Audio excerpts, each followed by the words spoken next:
Donc, dans cette vidéo, nous allons présenter un projet auquel Enerdata a contribué, qui est le projet Maroc Vision 2050.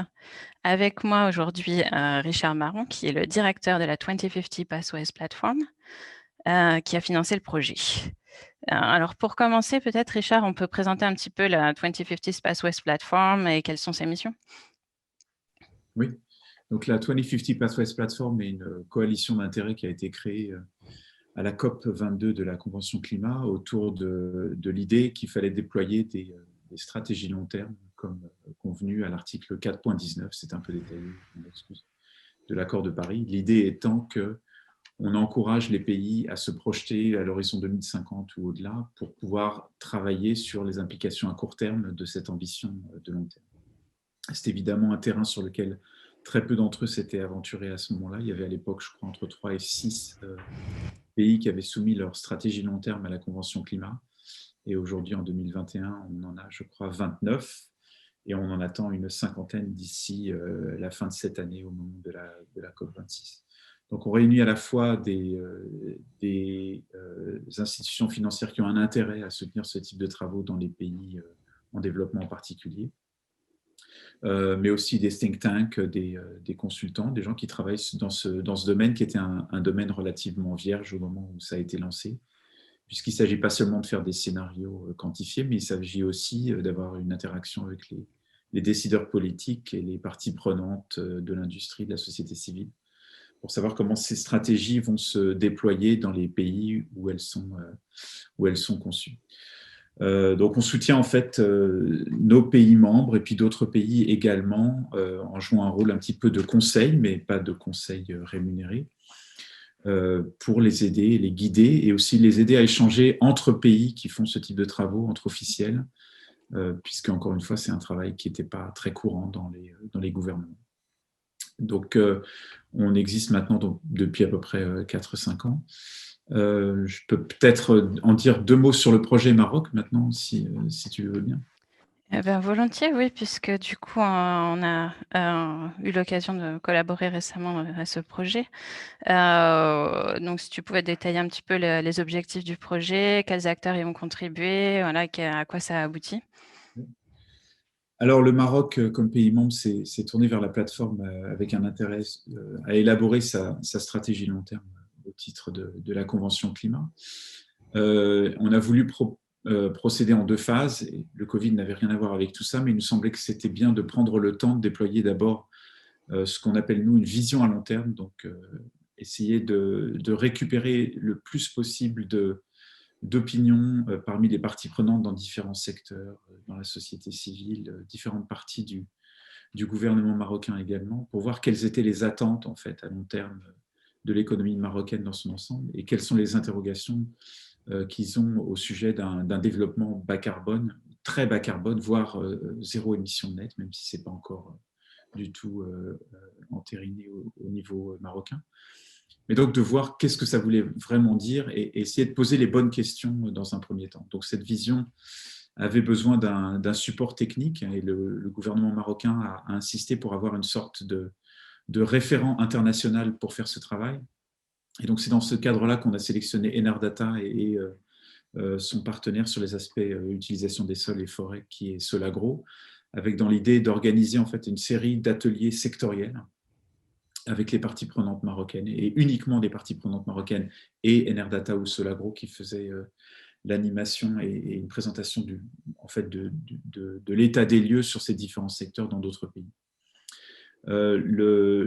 L'objet, la finalité de ce travail, c'était d'avoir donc cette vision qui représente donc l'ensemble des questions qui sont posées par les parties prenantes dans tous ces secteurs. Donc on a les secteurs un petit peu traditionnels de la production d'électricité, des transports, du bâtiment, de l'industrie, mais aussi de l'utilisation de l'agriculture, de la forêt, auxquelles on ajoute maintenant les questions de déchets, etc. Pour voir d'abord quel est l'état des lieux en termes de connaissance des solutions, parce que c'était très important aussi pour les Marocains d'avoir une idée de comment d'autres pays approchaient cette question. Et donc là, Enerdata, qui a joué pas mal de rôles un petit peu similaires dans d'autres contextes, en France, mais aussi ailleurs, a apporté son savoir-faire et Solagro de la même façon sur d'abord comment est-ce qu'on organise un peu ces discussions, comment on en tire l'information pour avancer, mais aussi d'avoir le savoir-faire technique sur comment on décarbonise les différents secteurs pour présenter un certain nombre d'options à nos interlocuteurs marocains.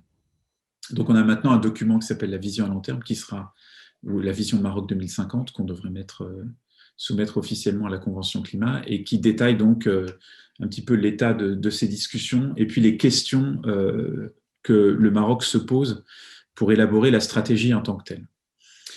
La stratégie, c'est un peu la phase suivante de ce travail. Donc, on a fait ce premier travail avec Enerdata et Solagro. Et l'idée, ça va être maintenant de partir de toutes ces interrogations qui sont spécifiques au Maroc et à son contexte, y compris au contexte international dans lequel il se situe, et voir comment est-ce qu'on transforme ça en des scénarios bas carbone qui vont permettre d'éclairer la décision de savoir est-ce que le Maroc pense être capable d'aller vers net zéro, donc zéro émission nette de gaz à effet de serre à un horizon à déterminer, ou si au contraire il y a des vrais obstacles à cette décarbonation complète de l'économie marocaine, mais aussi d'arriver à des stratégies sectorielles qui seront beaucoup plus détaillées.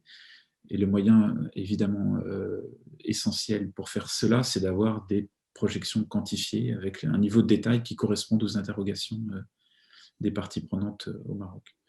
Donc pour élaborer là-dessus, tous les pays n'ont pas les mêmes questions naturellement sur leur futur bas carbone, ça dépend de leur profil sectoriel. Dans le cas du Maroc, par exemple, ils pourraient s'interroger sur est-ce qu'il y a lieu de déployer une filière hydrogène à base d'énergie renouvelable qui pourrait être un marché à l'export. Donc, ce n'est pas uniquement des questions qui ont trait à l'économie marocaine et à la réduction de ses émissions propres, mais c'est aussi comment est-ce qu'on se projette dans un scénario socio-économique dans lequel il y a des options qui se présentent à long terme. Donc, est-ce que c'est l'hydrogène pour nous? Est-ce que c'est l'électricité pour nous? Est-ce que c'est l'hydrogène pour l'Europe? Est-ce que c'est l'hydrogène pour une production décarbonée marocaine en vue de déployer ça dans un marché bas carbone en Europe? Et toutes ces questions-là, en fait, on est obligé de les faire mouliner, entre guillemets, dans des outils quantifiés qui vont pouvoir aussi refléter un peu le contexte international. Donc, pour le moment, rien n'est fait. On n'a pas fait de choix parce que c'est entre les mains des Marocains. Évidemment, on va chercher à avoir un savoir-faire un petit peu comme celui d'Enerdata, qui est capable de répondre aussi à des questions d'ensemble sur la façon dont globalement cette image va se déployer à l'horizon 2050. Je dirais que ce qu'on voit de plus en plus dans les entretiens et dans les échanges qu'on a avec les pays, c'est que leur image propre, finalement, est importante, elle est cruciale pour savoir comment enchaîner un certain nombre de politiques et mesures pour décarboner leur économie. Mais ce qui est au moins aussi primordial, c'est de savoir comment le reste du monde agit. Parce que ça va définir aussi soit des débouchés, soit des contraintes, soit des impacts macroéconomiques qu'ils n'auraient peut-être pas envisagés en premier lieu. Oui, aujourd'hui, aucun pays n'a la possibilité d'agir dans une bulle, effectivement. On voit les choses un peu différemment, évidemment, quand on travaille dans le contexte de pays comme la Chine ou les États-Unis, où ils ont une capacité d'action qui a des répercussions directes sur le reste du monde et où ils sont relativement peu impactés par les actions du reste du monde. Mais néanmoins, pour l'immense majorité des pays, c'est très important d'avoir cette image globale et pour ça, on a besoin d'interlocuteurs, parfois qui sont disponibles dans le pays d'ailleurs, mais qui soient capables de refléter et de réfléchir sur cette image globale à long terme et qu'est-ce que ça veut dire stratégiquement pour le pays. Donc ça complique beaucoup les choses, mais ça rend le travail passionnant, évidemment. Bien sûr. Donc pour le Maroc, ce premier projet à Vision 2050 est terminé, mais pour eux, c'est juste le début de la réflexion. Oui, tout à fait. Ils ont par ailleurs et en parallèle à tout ça, mais c'est pas neutre, une commission qui se réunit sur un nouveau modèle de développement économique et donc qui va guider un petit peu le scénario socio-économique de la stratégie bas carbone. Donc, si le Maroc fait un choix d'une économie très ouverte vers l'Europe ou très ouverte vers le reste de l'Afrique, ou les deux, ou un autre choix, c'est évidemment très impactant en termes de déploiement sectoriel de différentes options, quelles sont leurs attentes en termes de croissance compte tenu de ces orientations. Et en fait, on insiste beaucoup, nous, pas tellement de partir de l'énergie et des questions sectorielles et des potentiels de réduction, mais plutôt de partir des attentes en termes de développement socio-économique, et à partir de là, d'essayer de plaquer une image sur le développement bas carbone et de voir où sont les points chauds et comment ces choses-là se connectent et quelle est la cohérence qui en sort.